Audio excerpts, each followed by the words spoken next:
everyone, thank you for checking out my video about my total lawn renovation, which happened in fall of 2020. Started this video out with showing you some slides of my yard after I sprayed a few applications of glyphosate, which is the active ingredient in Roundup.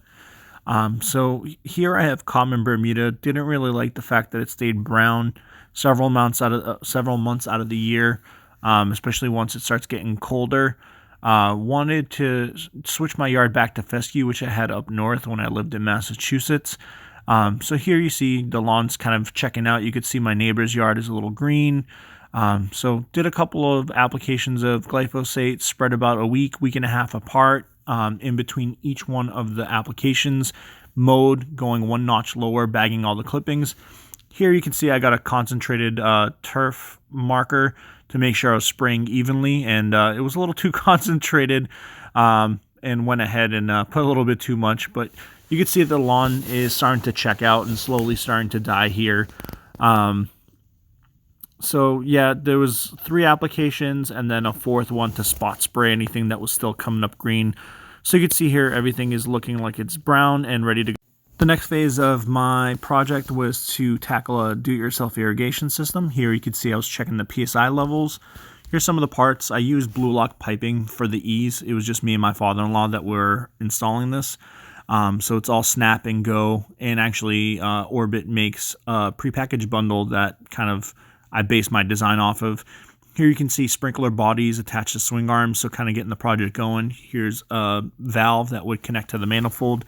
So I pretty much combined a traditional system with the prepackaged bundle that you would get from Orbit, in the fact that it connects to the spigot to power my, or not power, but, you know, provide the water source for my irrigation system.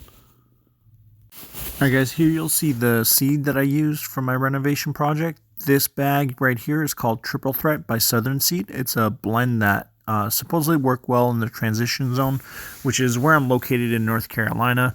Decided to give it a try. It was a 50-pound bag at a very reasonable price shipped to my door, so I said why not. I also had some GCI seed, which is a company based in North Carolina.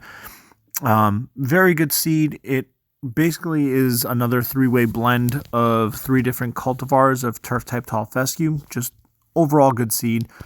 And you know, here's the fertilizer that I had picked up to use. Obviously used one bag at first when I first put down the seed, and then the second one about 5 weeks after.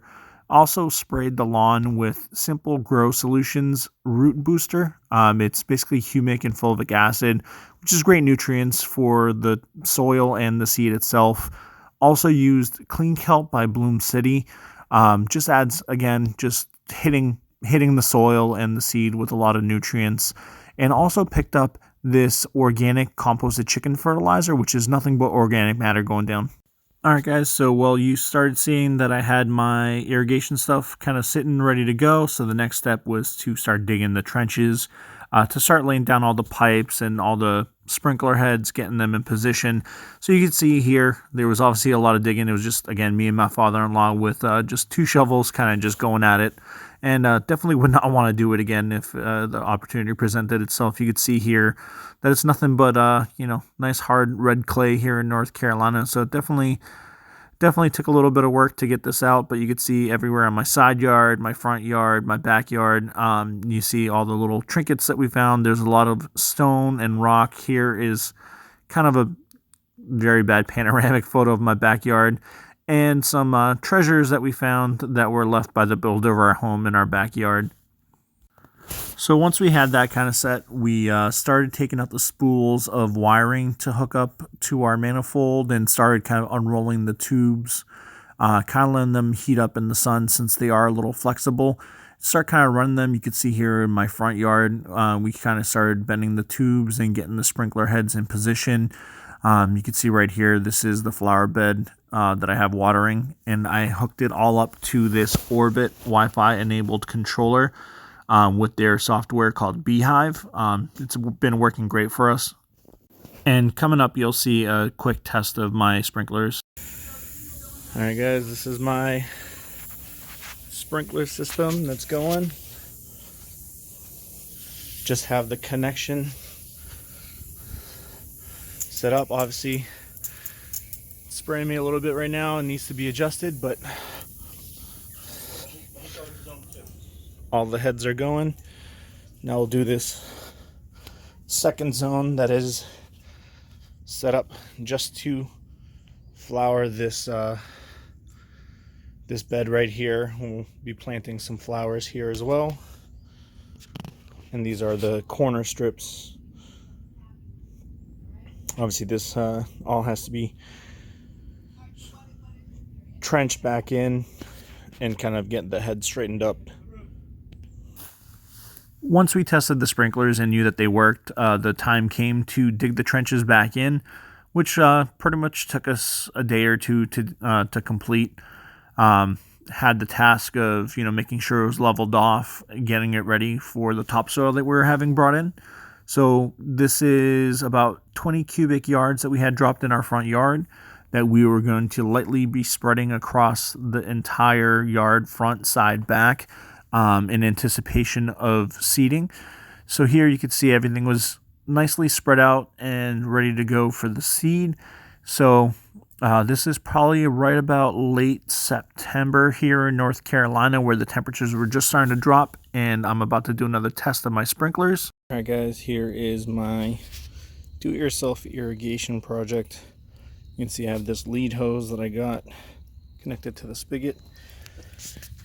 We have the connection going into the manifold. We got my valves. The wires are a little messy. Have to still kind of tie them up and wrap them up, make them clean. But I'm gonna turn on a zone now.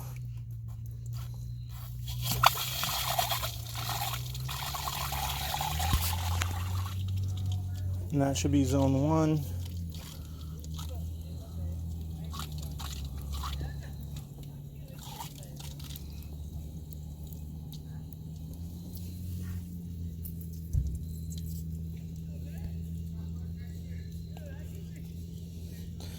Actually, I think that's zone 5. I think I hear the sprinkler heads going back here.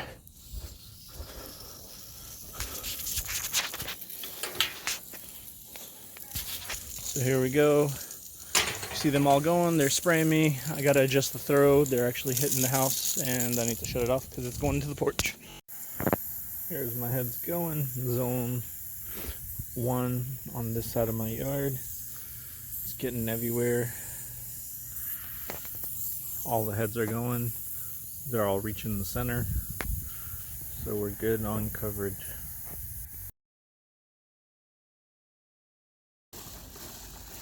It's National Seed Your Triple Threat Day.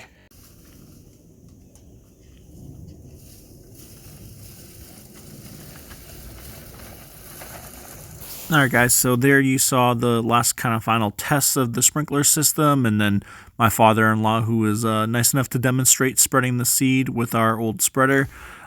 Here you'll see the progression of obviously right when we seeded, and each picture was about maybe 5 to 7 days after each other. So you could see here about the 1 week mark, all the seedlings starting to pop up, starting to green up, starting to fill in.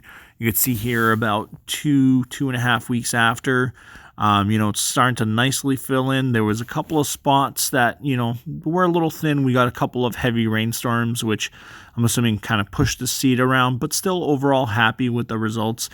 You could see it here at about 3 weeks. It's coming in nice and lush and green. So super happy about that. And obviously these results couldn't be attained if I didn't have my sprinkler system to constantly keep it watered. With new seed, you definitely want to make sure, depending on your temperatures, that you're watering it multiple times a day, just enough to keep it moist, but you don't want to drown it. So I was running my sprinklers 3 times a day for about maybe 5 or 6 minutes each zone. And then slowly started cutting that back once the grass, kind of matured and fully got settled in. Here you could see about a month and a half in, you could see how nice the grass looks, nice and green. You could start seeing my footprints. You could start seeing some, tracks from the mower going over it. This is my backyard, side yard. You can tell right there in the middle, it's a little thin. That's actually where the stream of water comes and kind of drains off into the back behind the hill into my house.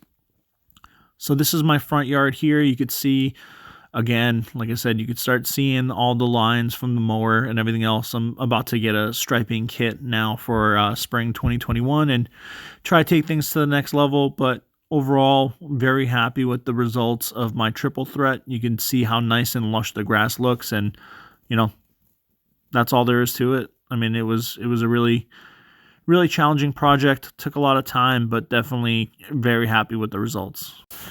Thanks for watching the video, guys. Make sure you like and subscribe. I'll keep trying to post more great content for you guys.